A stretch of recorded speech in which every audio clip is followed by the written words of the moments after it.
2025-এ ইপিএফওতে কিন্তু অনেক নিয়ম চেঞ্জ হয়েছে এবং এই নিয়ম চেঞ্জ হওয়ার কারণে লক্ষ, লক্ষ মানুষ কিন্তু তার সুবিধা পেতেও চলেছে।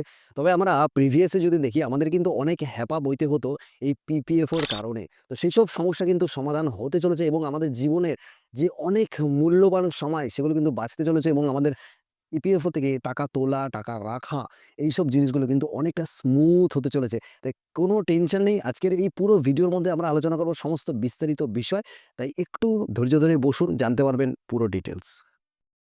তবে ১ম যে বিষয়টা নিয়ে আমরা কথা বলব, নাম্বার ১, এটিএম থেকে পিএফ তোলার সুবিধা। ২০২৫ সাল থেকে আপনি আপনার প্রভিডেন্ট ফান্ডের টাকা কিন্তু ডাইরেক্ট এটিএম থেকে তুলতে পারবেন। যেখানে আপনাকে সরাসরি অফিসে গিয়ে বা ব্যাংক থেকে আপনাকে টাকা তুলতে হতো, আপনি কিন্তু এখন সেসব হ্যাপার পোহাতে হবে না। আপনি ডাইরেক্ট এটিএম কার্ডের থ্রু আপনি কিন্তু সেই টাকা তুলতে পারবেন। তবে এই প্রসেসটা হতে হয়তো একটু সময় লাগতে পারে। তবে এই প্রসেসটা যদি একবার চালু হয়ে যায় তাহলে কিন্তু সাধারণ মানুষের জীবনযাপন অনেকটাই সুবিধা হয়ে যাবে। নাম্বার ২, পিএফ জমার সর্বোচ্চ সীমা বৃদ্ধি। ওকে, সো আমরা যদি বর্তমানে দেখি তাহলে কর্মচারীদের যে মূল বেতন তার কিন্তু 12% কিন্তু পিএফ অ্যাকাউন্টে জমা হয়। যেটা ছিল সর্বাধিক ৳১৫,০০০। তবে এই চিন্তা শেষ।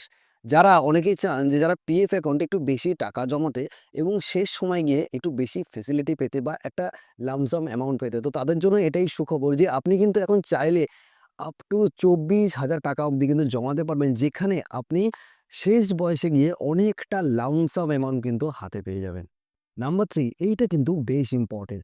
ইপিএফ চাইছে স্টক মার্কেটে বিনিয়োগ করতে। এই স্টক মার্কেটে যদি তারা বিনিয়োগ করে, তবে এখনো কিন্তু বিনিয়োগ করছে না। তারা এই প্রসেসটা সাবমিট করেছে বা এই প্রসেসটা নিয়ে এখনো প্রসেসিং চলছে যে তারা স্টক মার্কেটে তাদের যে অ্যামাউন্ট আছে পিএফ অ্যামাউন্টটা তারা সেখানে ইনভেস্ট করতে চাইছে। যেখানে যদি তারা ইনভেস্ট করে তাহলে যে পিএফ এর যে অ্যামাউন্টটা বা যে ইন্টারেস্টটা আপনারা পান 8.25%, সেই অ্যামাউন্টটা বা সেই ইন্টারেস্টের যে অ্যামাউন্টটা সেটা কিন্তু বেড়ে অনেকটা বেশি হতে পারে। সেটা কতটা বেশি হবে সেটা এখনো বলা যাচ্ছে না।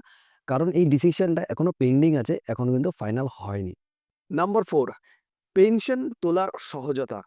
সেন্ট্রালাইজড পেনশন পেমেন্ট সিস্টেমের অধীনে পেনশনভোগীরা যে ব্যাংকের শাখা থেকে, মানে যে কোনো ব্যাংকের শাখা থেকে কিন্তু আপনি পেনশন তুলতে পারবেন। যেই জিনিসটা যদি একবার অ্যাকসেপ্টেড হয়ে যায় তাহলে কিন্তু আপনাদের জীবন কিন্তু আরো বেশি সুবিধা হয়ে যাবে।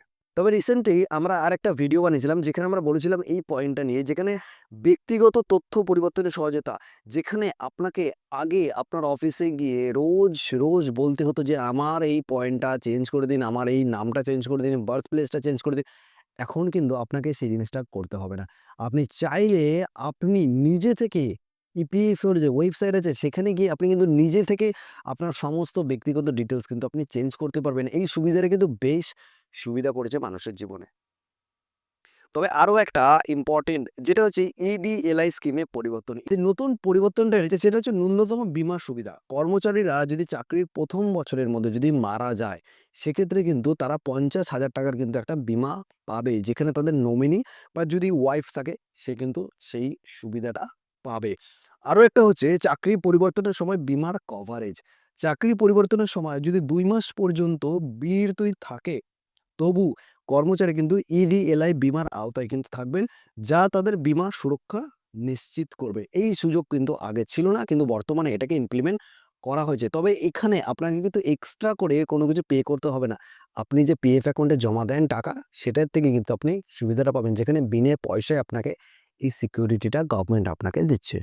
তবে আজকের এই ভিডিওতে আমরা বেশ কিছু ইম্পর্টেন্ট তথ্য নিয়ে আলোচনা করলাম, যেগুলো ইপিওতে রিসেন্টলি চেঞ্জ হতে চলেছে বা চেঞ্জ হবে ইন ফিউচারে। যদি এই বিষয়গুলো চেঞ্জ হয়ে যায় তাহলে কিন্তু আমাদের জীবনে বেশ উপকার হবে, কারণ আমাদের অনেকটা সময় বাঁচবে এবং আমরা অনেক সহজে এই কাজগুলো কিন্তু করতে পারবো। তবে আজকের ভিডিওটা ছিল এই অবধি। যদি ভিডিওটা ভালো লেগে থাকে আর কিছু বলতে হবে না, লাইক করবেন, কমেন্ট করবেন এবং সাবস্ক্রাইব করে দেবেন।